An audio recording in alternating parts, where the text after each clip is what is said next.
Hello everyone, this is Marshall Gittler, Head of Investment Research here at FXPRIMUS, bringing you the Week in Focus for the week beginning Monday, February 8th. They say there's no rest for the weary, but this week FX traders might get a little rest. There's not much on the indicator calendar for the week, and China will be on holiday all week long, so the volatility emanating from there will be dampened down. New Zealand is on holiday today and Japan on Thursday. Meanwhile, it's President's Day in the U.S. next Monday, so some people may try to get out of the office early on Friday. Oil is likely to continue to drive the markets this week. Besides the usual weekly data, the International Energy Agency, the U.S. Energy Information Administration, and OPEC released their monthly bulletins. These reports could change investors' views on the longer-term oil outlook and, therefore, the inflation outlook. And the New Hampshire presidential primary is on Tuesday. So far, the U.S. primaries haven't affected the currency markets, but investors could start to worry about the U.S. Today, the only thing on the schedule is Canadian housing starts for January at 13:15 GMT and building permits for December at 13:30 GMT. According to the Bank of Canada, yearly growth in house prices is robust, sales of existing homes are above their historical average, and the recent pace of housing starts exceeds demographic demand.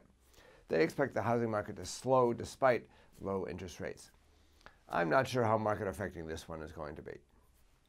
Tuesday starts off with German industrial production for December. Factory orders for December fell more than expected, but the market expects that output recovered on a month-on-month basis. Nonetheless, that would still leave the year-on-year growth in production lower. I expect a rebound in the month-on-month rate would be supportive for the euro. Then we get the UK trade balance for December. The market expects only a slight narrowing in the country's gaping trade deficit. The question is, how will this trade deficit be covered if capital inflows dry up ahead of the referendum on EU membership? So I think this indicator is likely to be negative for sterling. Wednesday, the focus will be on Fed Chair Yellen's annual monetary policy report to Congress. She's likely to try to strike a balanced but cautious stance, trying not to tip the scale either way. Now, New York Fed President Dudley recently stressed that financial conditions have tightened since they raised rates in December. This is shown by the yellow line in this graph, which is the Chicago Fed's Financial Conditions Index.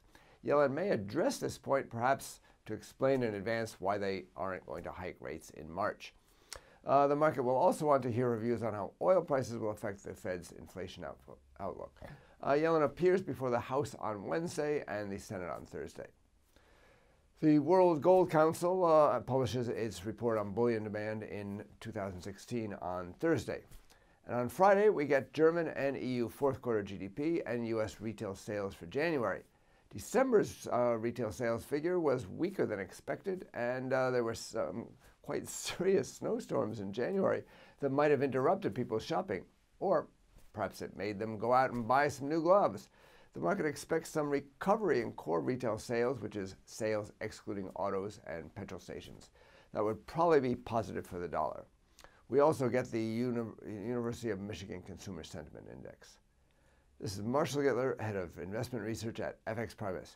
Get more market insights on our education pages and turn your trading ideas into action with FXPRIMUS, the safest place to trade.